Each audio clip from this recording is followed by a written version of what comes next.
Wir freuen uns sehr, dass die Co-Software hier ist. Auch die integriert PTV in ihre Tourenplanung, PTV-Produkte.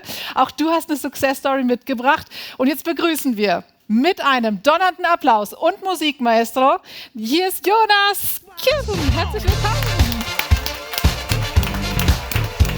Fühlt sich doch anders an, oder? Ja, Auftritt.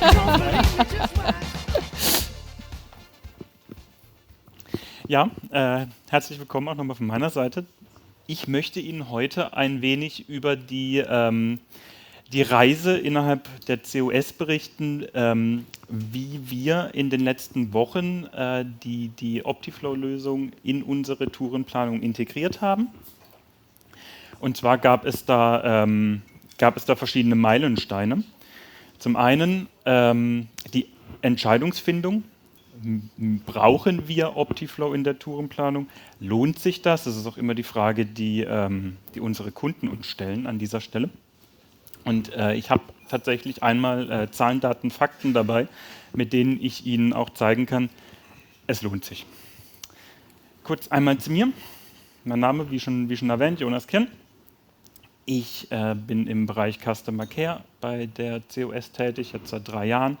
Und ich begleite unsere Kunden entweder beim Start in ihre Tourenplanung oder bei der Weiterentwicklung, bei der Optimierung ihrer Touren. Die COS sitzt im schönen Oberkirch am Rande des Schwarzwalds gelegen, sehr idyllisch. Wir betreuen in Summe 800 Kunden mit unseren Lösungen, sind mit verschiedensten Projekten in insgesamt 14 Ländern aktiv. Hier ein kleiner Auszug aus dem Produktportfolio mit unseren 4 Säulen. Das ist einmal das Betriebshofmanagement, die ÖPNV-Verwaltung und mit einem großen Fokus auf Werkstatt- und Instandhaltungsmanagement. Dann haben wir einige Kunden im Bereich von Schieneninstandhaltung. Und der Part, über den wir heute sprechen möchten, die Tourenplanung, Werksverkehre und Logistik.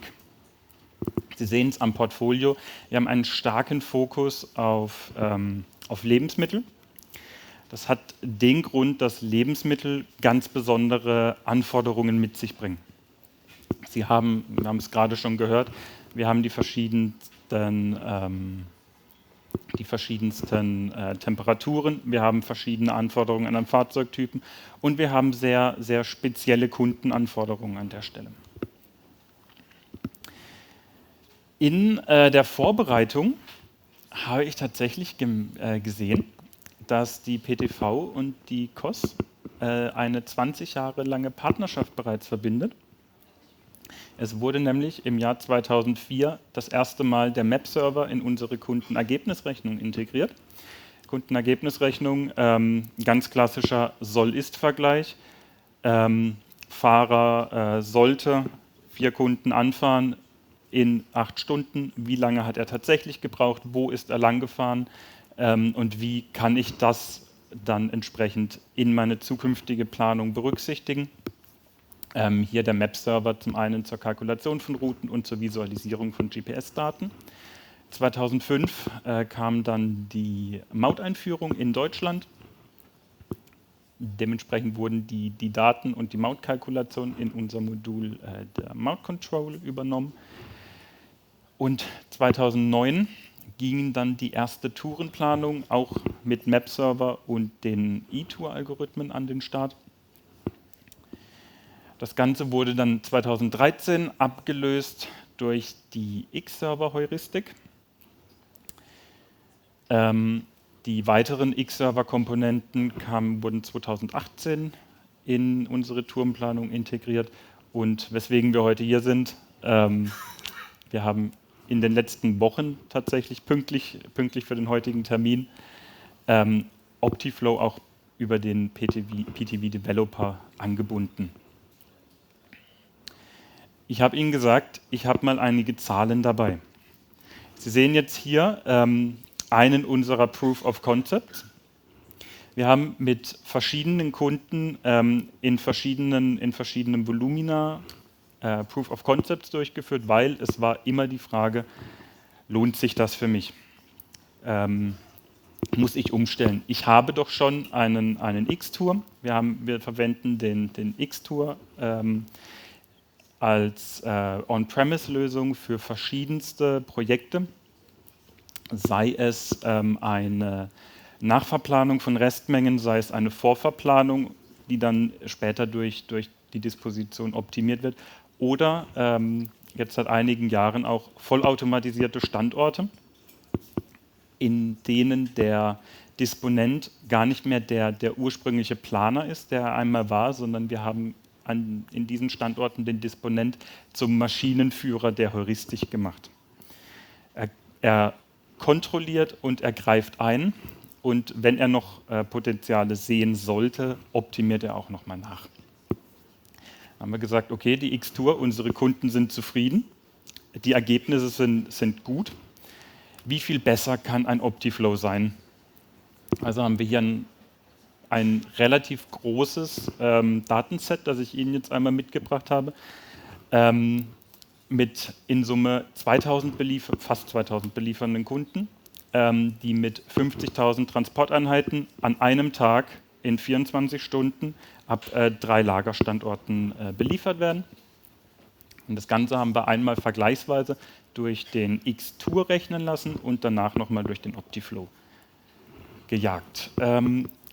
Einmal vorab, der X-Tour hat natürlich nicht depotübergreifend geplant, sondern jedes Depot wurde in einem einzelnen Planlauf geplant. Und die Planung, wir haben dem X-Tour mehr Zeit gegeben für eben entsprechend diese Planung. Optiflow hatte da alle 3 Standorte, die gesamten Daten auf einmal zu bewältigen und hatte dementsprechend trotzdem weniger Zeit für die Verplanung. Wir sehen es jetzt hier, Sie haben verschiedene Metriken. Die beeindruckendste für mich war an der Stelle tatsächlich die mittlere Auslastung bei Depotabfahrt. Sie müssen beachten, wir haben hier keine 100%. Es wird schwierig, dass wir hier jemals eine 100% haben, weil wir hatten, um den Versuch so realistisch wie möglich zu gestalten, verschiedenste Einschränkungen auf der Planung.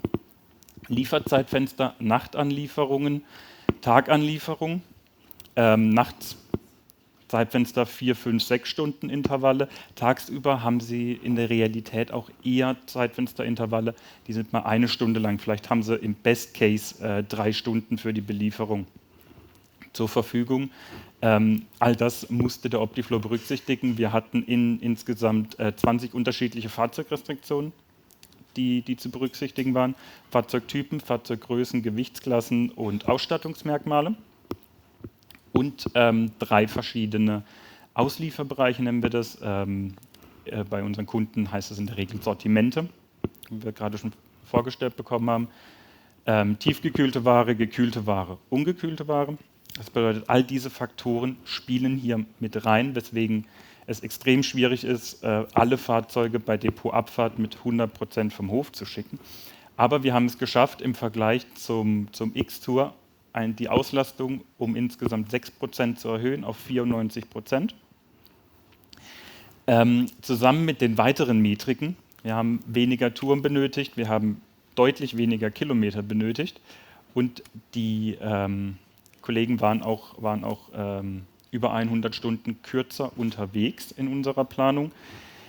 Hier sehen Sie den kleinsten Wert, das hat einfach den Hintergrund, jede Palette hat im Depot eine Beladezeit, jede Palette hat beim Kunden eine Entladezeit. Die kann ich nicht wegplanen, da kann mein Algorithmus noch so gut sein. Diese Zeiten, die sind fix, die bleiben auch, egal wie ich die Tour geplant habe.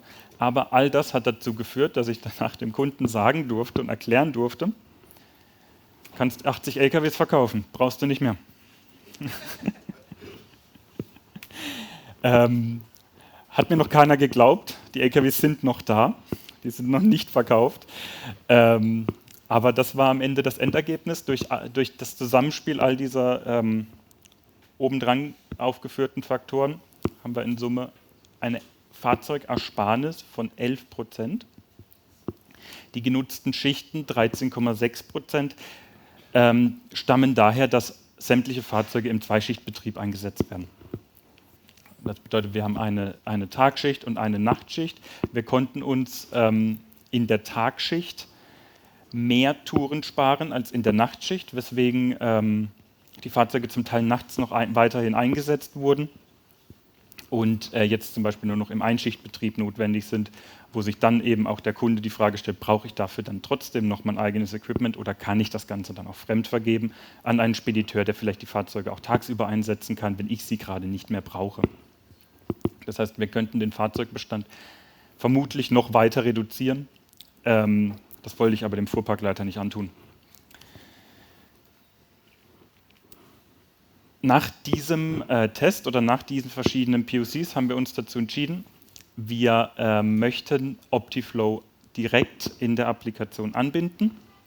Das bedeutet, unsere Ausgangslage war, wir haben den X-Tour in Cosware integriert. Die Cosware-Tourenplanung spricht direkt mit einem lokal installierten On-Premise X-Tour-Dienst und die Ergebnisse werden entsprechend zurückgespiegelt. Die manuelle Anbindung in Optiflow mit der webbasierten Version sah dann eher so aus, dass Sie alle Aufträge und alle Fahrzeuge aus der Tourenplanung einmal exportieren. Dann haben Sie da zwei große Excel-Dateien, die importieren Sie wieder im Browser-Frontend. Im Browser wird dann die Verplanung entsprechend durchgeführt. Sie exportieren das Ganze wieder aus dem Browser, importieren es in der Tourenplanung und haben Ihre Touren. Das ist umständlich. Deswegen haben wir uns dazu entschieden, wir kommunizieren direkt aus der Datenbank mit dem PTV-Developer und entsprechend Optiflow. Der Client plant seine Touren, der User am Client startet den Planlauf. Die Datenbank kommuniziert dann mit dem PTV-Developer. Der PTV-Developer spiegelt die Ergebnisse der Verplanung wider. Datenbank bereitet das Ganze auf, fügt noch weitere Informationen hinzu, wie zum Beispiel haben wir, dadurch, dass wir viel vorgelagerte Tourenplanung durchführen, auch eine Warenausgangsflächenplanung. Diese muss wieder an das Warenwirtschaftssystem übertragen werden. Wir müssen die Rampen entsprechend planen, wir müssen die Rampenbelegungen planen. Das alles findet dann nochmal in der Applikation datenbankseitig statt, sodass der User am Client am Ende fertig geplante Touren hat und diese nur noch einmal kontrollieren muss. Und wenn ihm noch was auffallen sollte, was er verbessert haben möchte, kann er das natürlich auch gerne noch tun. Ich habe Ihnen jetzt beispielhaft einen kleineren Planlauf einmal mitgebracht, um Ihnen zu zeigen, wie sieht das jetzt in meiner Applikation aus, weil der PTV-Developer oder Optiflow als solches wird ja auch gerne mal als Blackbox bezeichnet. Ich werfe meine Fahrzeuge und meine Aufträge in die Blackbox und am Ende kommt da ein Ergebnis raus. Wir haben versucht, das Ganze ein wenig zu visualisieren. Das heißt, ich habe jetzt hier eine etwas kleinere Planung mitgebracht. Jede dieser Dreiecke stellt einen Kunden dar. Wir haben ein Abgangsdepot, 3.500 Transporteinheiten, 3.500 Paletten. Wir geben die Daten an Optiflow und spiegeln alle 3 Sekunden einmal eine kleine Übersicht zurück mit Daten, die wir entsprechend von Optiflow erhalten. Das bedeutet, wir fragen alle 3 Sekunden an, wie ist denn gerade der aktuell beste Planlauf? Und dann haben wir hier den entsprechenden Status, können schon mal grob abschätzen, okay, der User kann auch grob abschätzen, habe ich noch unverplante Aufträge, wie sehen denn meine Kilometer aus und kann dann entsprechend auf Grundlage dieser Daten auch den Planlauf vorzeitig abbrechen, wenn er sagt, okay, ich muss jetzt nicht hier 200 Sekunden vor meinem Rechner sitzen, ich bin nach einer Minute wieder zurück von der Kaffeemaschine und sehe, ich bin mit dem Ergebnis zufrieden. Ich kann entsprechend meinen Planlauf abbrechen. Das Ganze wird auch alle 4 Anfragen dokumentiert. Das heißt, ich habe auch die Möglichkeit als User zu sehen, wie das Ganze in einem Verlauf aussieht. Grafisch haben wir das Ganze jetzt noch nicht implementiert. Wir sind erst vor 2 Wochen fertig geworden. Das wird noch kommen, dass wir hier auch wie in der Web-Anwendung schöne Linien hat und jeder findet schön, wenn dann die Linien entsprechend nach unten gehen und ich sehe, da passiert was, da findet ein Fortschritt statt. Das versuchen wir aktuell jetzt in ganz einfacher, ganz simpler Tabellenform darzustellen. Und hier sehen Sie auch, wie entsprechend gestartet wurde mit noch unverplanten Aufträgen. Bei der nächsten Anfrage oder beim nächsten Dokumentieren waren diese Aufträge dann auch schon verplant und wir sind lediglich nur noch in die Optimierung gegangen und haben die Tourkosten entsprechend optimiert. Das bedeutet, ich habe Ihnen jetzt einmal auch das Resultat genau dieses Planlaufs mitgebracht. Ich habe es leider nicht mehr geschafft. Ich habe gestern noch gesagt, ich muss den Screenshot aktualisieren. Wir haben nämlich gestern noch einen Planlauf durchgeführt und waren plötzlich bei 98%. Ich weiß nicht, ob ich hier frühzeitig abgebrochen habe bei meinem Testlauf oder was genau ich noch an den Parametern verändert habe. Das muss ich mal selber recherchieren. Aber wir haben hier jetzt quasi eine Übersicht, in Summe 500 Aufträge. Die Zahl hat sich verändert.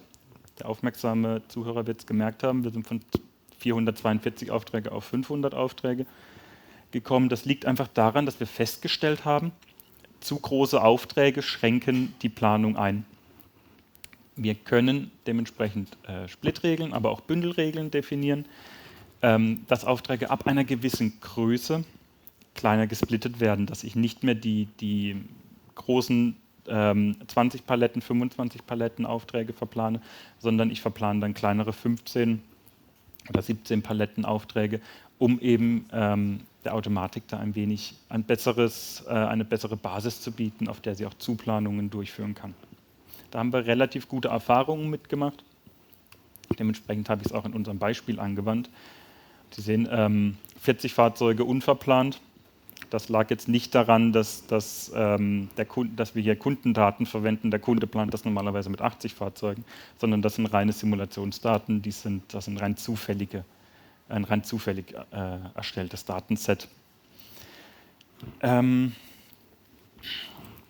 Möchte ich einmal zum Ende noch zu einem kleinen Resümee kommen. Warum haben wir uns jetzt dazu entschieden, Optiflow in unsere Tourenplanung einzubinden? Sie haben beschleunigte Planläufe. Ich habe es vorhin gesagt, ich habe dem X-Tour in unseren großen Proof of Concepts erheblich mehr Rechenzeit gegeben. Das große Datenset war 1,5 Stunden, 90 Minuten im X-Tour und 30 Minuten in Optiflow. Die 30 Minuten hat es aber nicht gebraucht. Also nach 20 Minuten fand quasi keine Optimierung mehr statt. Das bedeutet, nach 20 Minuten waren wir eigentlich schon fertig mit der Verplanung, währenddessen das Ganze im X-Tour 90 Minuten unterwegs war. Wir haben die praxisorientierte Parametrisierbarkeit, da haben wir gestern schon ein wenig drüber gehört, dass ich die Zeitfenster entsprechend splitten kann und verschiedenen Zeitpunkten innerhalb meines Zeitfensters zum Beispiel unterschiedliche Kostenaufschläge zuweisen kann. Das nutzen wir in einer etwas anderen Form. Wir weiten damit unsere Zeitfenster auf. Wir haben Kunden, die wissen, ich darf vereinbart ist, ich darf zwischen 9 und 10 Uhr anliefern. Der Lagerist ist aber um 8.30 Uhr schon da und wenn wir jetzt 15 Minuten später kommen, solange es nicht überhand nimmt, passiert da auch nichts. Das bedeutet, ich kann auch vor mein Zeitfenster entsprechend aufweiten und vor meinem Zeitfenster mache ich die Anlieferung ein klein wenig teurer und nach meinem Zeitfenster mache ich die Anlieferung deutlich teurer und so gebe ich mir selbst noch mal ein wenig mehr Flexibilität. Wir haben das nachweisbar verbesserte Planungsergebnis. Wir haben eine sehr hohe Skalierbarkeit durch die Cloud-basierte Anwendung und wir konnten die Anbindung sehr schnell, sehr zügig in unsere Applikation anbinden über die PTV-Developer-Schnittstelle. Gut. Dann wäre ich am Ende meiner kleinen Präsentation, meiner Success Story. Ich danke Ihnen für Ihre Aufmerksamkeit.